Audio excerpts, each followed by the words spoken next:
Halo guys, selamat datang di channel ST Media dengan gua Al yang kali ini kebetulan bakal bahas sebuah keyboard premium dari Corsair. Yap, Corsair lagi. Perkenalkan, ini adalah Corsair K100 RGB, merupakan salah satu lini keyboard terbaru dari Corsair. Yang kalau dari desain keyboard ini bisa dibilang mirip banget sama pendahulunya, yaitu si Corsair K95. Dengan diberikan upgrade berupa fitur dan juga menggunakan switch yang bisa dibilang berbeda juga. Buat desainnya sendiri sih, jujur keyboard ini punya bentuk yang gede banget. Terlebih lagi keyboard ini memiliki bentuk full size dan juga dilengkapi dengan adanya wishrest juga.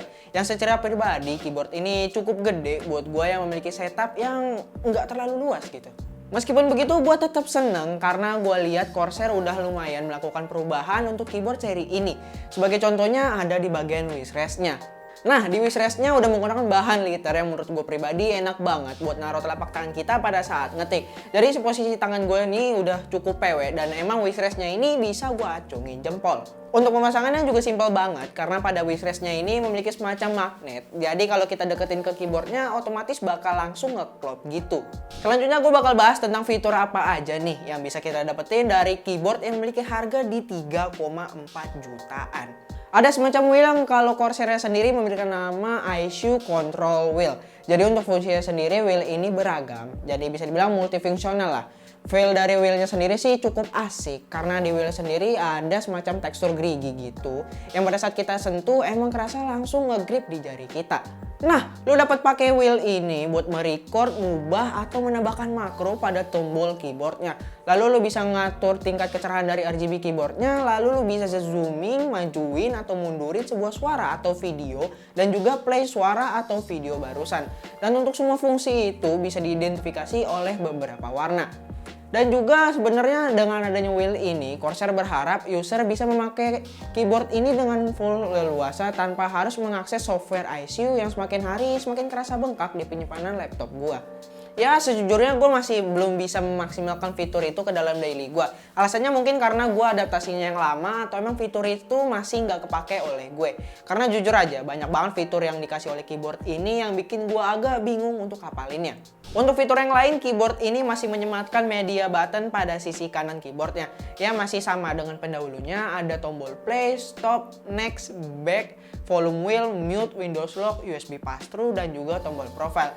Yap, tombol-tombol ini udah ciri khas keyboard Corsair banget karena di seri sebelum-sebelumnya pun kita masih menemukan tombol ini. Gue masih agak menyayangkan pada bagian kabelnya yang jujur aja kabel ini super tebel banget dan kaku banget. Terlebih lagi ada USB pass-through-nya, jadi di ujungnya terdapat dua USB port. Ya, gue lebih menyarankan ke Corsair untuk menggunakan USB Type-C aja di ujung portnya dibanding harus menggunakan dua port kayak gini. Selain bikin tebal, hal ini jadi ngurangin port yang ada di PC kita. Ya, sebenarnya nggak dikurangin sih, lebih kedeketin aja. Tapi gue rasa hal ini juga agak ganggu buat gue. Nah, yang gak kalah menarik dari keyboard ini berada pada switch-nya. Karena switch dari keyboard ini menggunakan Cherry Optical Switch OPX. Ini merupakan salah satu switch terbarunya Cherry MX dan yang gua tahu switch ini bisa bertahan sampai 150 juta klik. Wow, keyboard gua pribadi aja cuma 50 juta klik dan itu belum ada problem sama sekali. Nah ini 150 juta cuy, gila. Switch ini memiliki feel linear dan juga ringan. Ketukan setiap tombolnya pun juga bisa tergolong enak pada saat gue pakai ngetik. Dengan switch ini proses input hanya membutuhkan aktuasi di 1 mili aja. Dan juga keyboard ini disupport dengan Corsair Axon. Ya, yang gue tahu dengan adanya hal ini proses input pada keyboard ini menjadi terasa sangat cepat. Yaitu hanya di 0, milisecond aja. Dengan perpaduan optical switch yang memiliki aktuasi pendek dan juga proses input yang cepat, membuat keyboard ini menjadi sangat sensitif. Ya, untuk gue sendiri gak banyak perubahan yang signifikan, tapi kalau kalian merasa hal ini penting, berarti hal ini menjadi sebuah kemajuan untuk kalian. Nah, sebelum bahas tentang fitur yang lain, ini gue mau kasih tes suara dari keyboard ini, sekalian juga dengan tes suara dari keyboard yang sebelumnya gue bahas, yaitu Corsair K60 yang menggunakan switch terbaru dari Cherry MX juga, yaitu si Cherry Viola. Yang di videonya gue lupa taruh footage ASMR-nya. Ya, jadi ini dia ASMR-nya guys.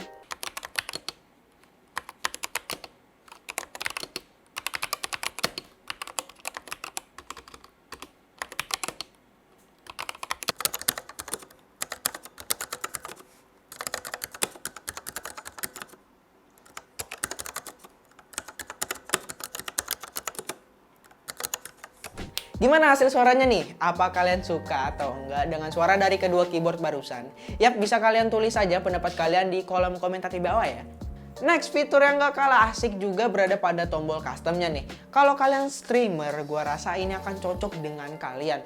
Karena dari apa yang gua tahu, kalau tombol customnya ini bisa menjadi stream deck kalian.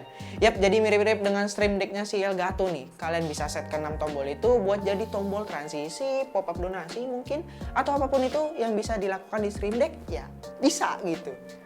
Lalu untuk urusan pencahayaan gak perlu diraguin lagi. Emang peripheral dari Corsair itu udah punya pencahayaan yang sangat bagus. Nah, untuk keyboard ini kita udah bisa mengcustom RGB-nya per key dan juga per LED-nya di software Corsair ISO. Dan ini benar-benar per LED-nya bisa kita custom, bahkan sampai LED sampingnya pun kita bisa custom. Yang menurut gue pribadi ini merupakan sesuatu yang jarang gue dapetin sepanjang gue menggunakan keyboard mechanical. Ada beberapa detail kecil yang berada di keyboard ini yang menurut gue pribadi menjadi sebuah nilai plus untuk dikategorikan sebagai keyboard premium. Ada logo Corsair di bagian atas keyboardnya, ada semacam kabel routing yang berada di bagian bawah keyboardnya, ada nama dari keyboard ini dan juga corak-corak yang dibaluti dengan LED RGB yang berada di bagian samping tadi, yang ngebikin keyboard ini jadi cakep banget di ruangan gelap ataupun di kondisi malam hari. Ya, itu dia sih hal yang bisa gue kasih tahu ke kalian mengenai keyboard ini. Dengan harga 3,4 jutaan keyboard ini mungkin kalian akan bilang kemahalan gitu. Tapi menurut gue dengan quality dan juga fitur yang melimpah dari keyboard ini, Corsair K100 merupakan pilihan terbaik untuk kalian yang ingin invest keyboard dalam waktu jangka panjang cuy. Jadi itu dia pendapat yang bisa gue sampaikan. Thank you banget buat kalian yang udah mau dengerin ocehan gue sampai akhir. Komen juga pendapat kalian mengenai keyboard ini di kolom komentar di bawah. Jangan lupa untuk subscribe dan aktifin tombol notifikasinya biar jadi notif squad ST Media.